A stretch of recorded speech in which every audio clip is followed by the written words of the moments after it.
Hello everyone, मैं दीपक sir perfect study zone के YouTube channel में एक बार आपका फिर से स्वागत है। आज हम लोग पढ़ेंगे प्रश्न वाली 5.2 का प्रश्न 18वां। किसी समांतर श्रेणी के चौथे और 8वें पदों का योग 24 है। तो यहां पर जब हम अभी इस सवाल को आगे हल करेंगे तो ये हो जाएगी उसकी स्थिति फर्स्ट, तथा 6वें और 10वें पदों का योग 44 है। तो जब हम इसकी दूसरी स्थिति को हल करेंगे ना तो वहां पर इसको हल करेंगे।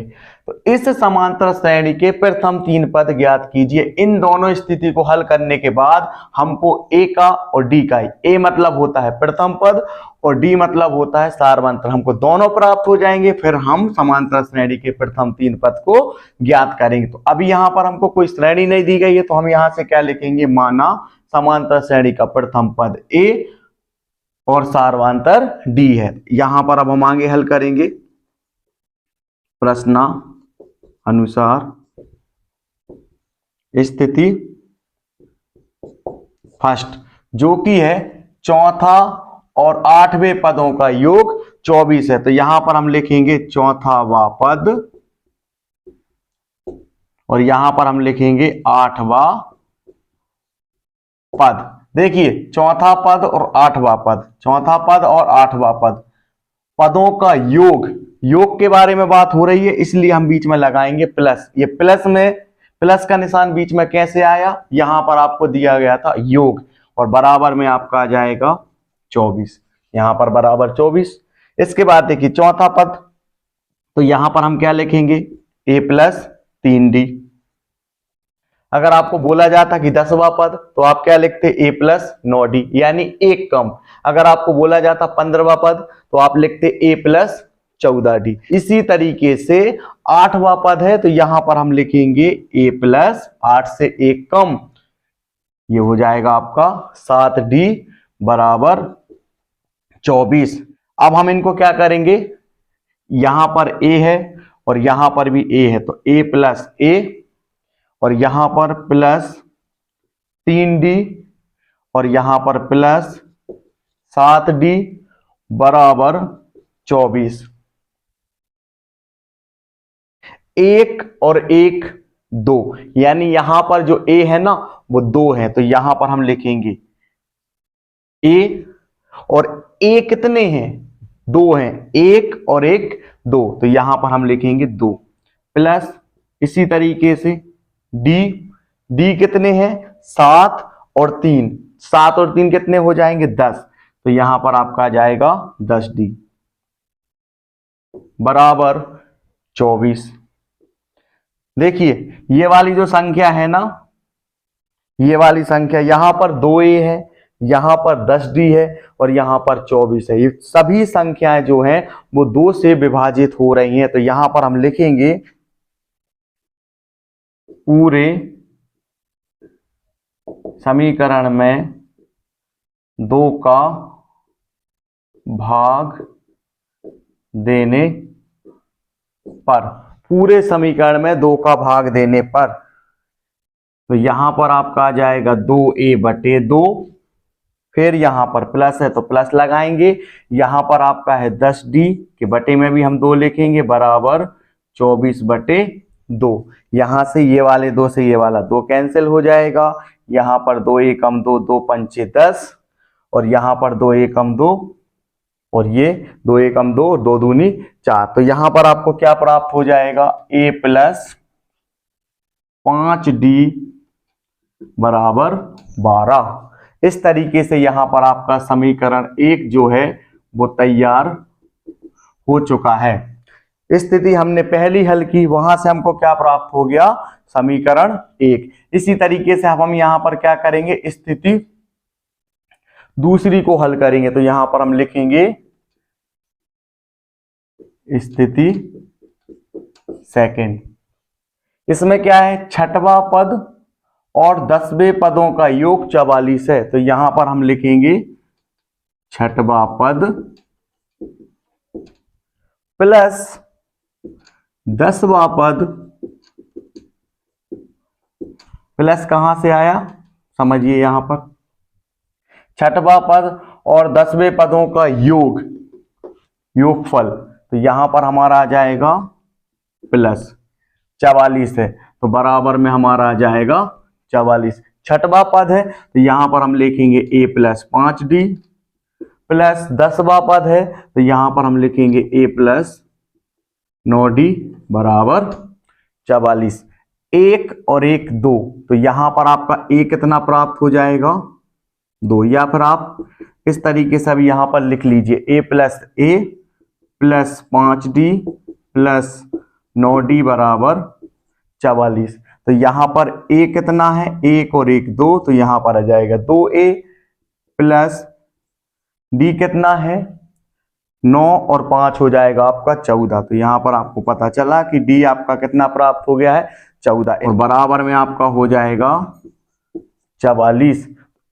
तो यहां पर हम लिखेंगे, आप देखिए ये वाली संख्या और ये वाली संख्या, सभी संख्याएं जो है वो 2 से पूरी तरह से विभाजित हो रही हैं। तो हम क्या करेंगे, पूरे समीकरण में 2 का भाग दे देंगे। तो यहां पर हम लिखेंगे पूरे समीकरण में 2 का भाग देने पर, तो यहां पर ये हो जाएगा आपका 2, इसके बटे में भी आपका 2 हो जाएगा, वाले इसके बटे में भी 2 हो जाएगा। ये वाले 2 से ये वाला 2 कैंसिल हो जाएगा, यहाँ पर 2 एकम 2, 2 सत्ते 14 और 2 से 44 22 बार कट जाएगा। तो यहाँ पर आपको प्राप्त हो जाएगा a प्लस 7d बराबर 22, और ये बन जाएगा आपका समीकरण 2। इस तरीके से आपको समीकरण 1 और समीकरण 2 दोनों प्राप्त हो चुके हैं। इसके बाद हम क्या करेंगे, समीकरण 1 को और समीकरण 2 को हल करेंगे, और दोनों को हल करने के बाद वहां से हमको प्रथम पद a और सार्वंतर d के मान प्राप्त हो जाएंगे, और उसके बाद हम क्या करेंगे, प्रथम 3 पद को ज्ञात कर लेंगे। तो अभी आपको क्या करना है, वीडियो को रोक करके यहां तक आप नोट्स कंप्लीट कर लीजिए। अब यहां पर हमारे समीकरण 1 और समीकरण 2 दोनों तैयार हो चुके हैं, तो अब हम इनको हल करेंगे। यहां पर देखिए, यहां पर भी a है और यहां पर भी a है, यानी ये दोनों बराबर है। तो हम क्या करेंगे, समीकरण 1 में से हम समीकरण 2 को घटा देंगे। समीकरण 1 में से समीकरण 2 को घटाने पर समीकरण 1 है हमारा a प्लस 5d बराबर 12, और समीकरण 2 है हमारा a प्लस 7d बराबर 22। यहां पर हम इनको घटाएंगे तो यहां प्लस है तो यहां माइनस हो जाएगा, और जो 7d है ना वो अभी किसका है, प्लस का है, लेकिन इसका जो निशान होगा वो चेंज हो जाएगा, और ये प्लस का 7d बदल जाएगा माइनस में, और यहां पर 22 जो है वो प्लस का है तो ये बदल जाएगा आपका माइनस में। तो यहां से ये प्लस माइनस के आपके हो जाएंगे कैंसिल, और जो 7d है ना वो अब हो चुका है माइनस का, तो माइनस 7d और प्लस 5d में जो बड़ी संख्या है ना वो है आपकी माइनस 7d। तो बड़ी संख्या का निशान आ जाता है नीचे, तो यहां पर आ जाएगा माइनस, और ये माइनस और ये प्लस का जब आपस में गुणा करेंगे तो माइनस और प्लस का होता है माइनस। 7 में से जब हम 5 को घटाएंगे तो हमको प्राप्त हो जाएगा 2d। यहाँ पर जो बड़ी संख्या है वो 22 है और उसके साथ है माइनस का निशान, तो ये वाला माइनस का निशान आ जाएगा आपका नीचे, और माइनस और प्लस का होता है माइनस। 22 में से जब हम 12 को घटाएंगे तो हमको यहाँ प्राप्त हो जाएगा 10।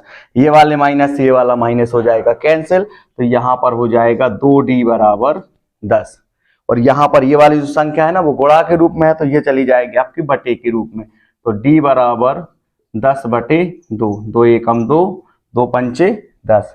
इस तरीके से यहाँ पर आपको d का जो मान है ना वो प्राप्त हो चुका है 5। अब हम d का मान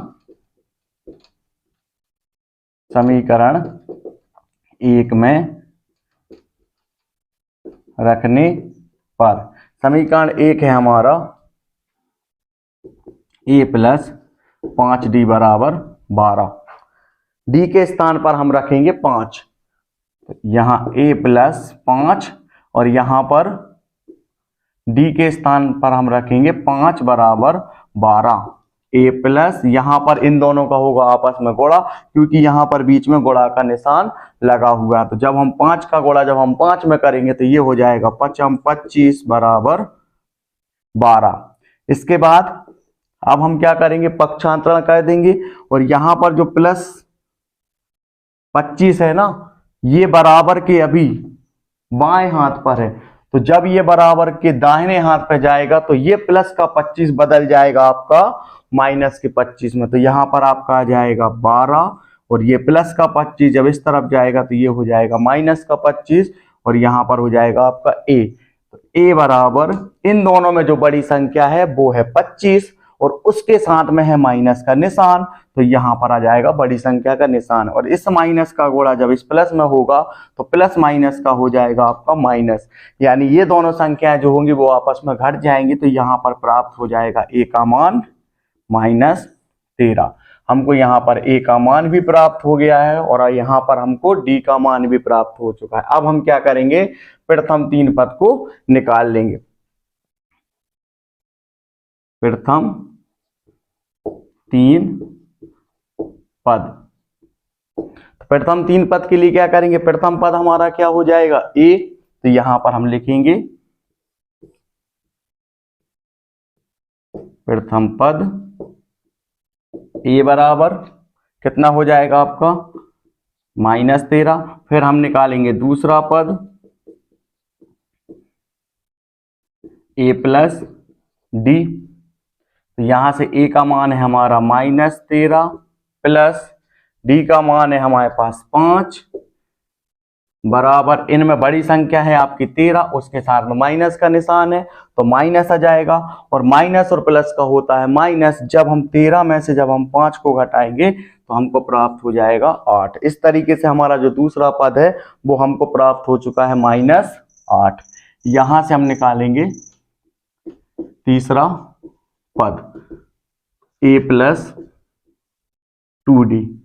ए जो है वो है -13 प्लस 2, और जो डी है वो है आपका 5।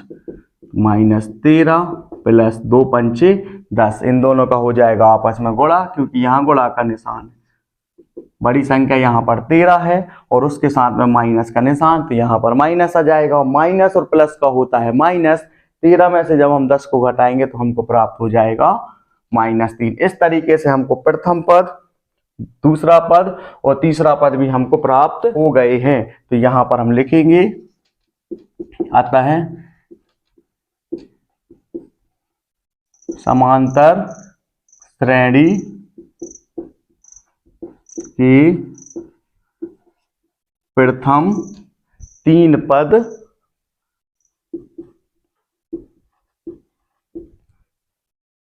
-13 -8 -3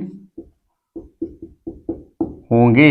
इस तरीके से ये वाला सवाल जो है वो हल हो चुका है। आपको क्या करना है, वीडियो को रोक करके अच्छी तरह से नोट्स कंप्लीट करते जाइए। यदि वीडियो पसंद आया हो तो वीडियो को लाइक, चैनल को सब्सक्राइब और शेयर करना ना भूलें। मिलते हैं अगले सवाल के साथ।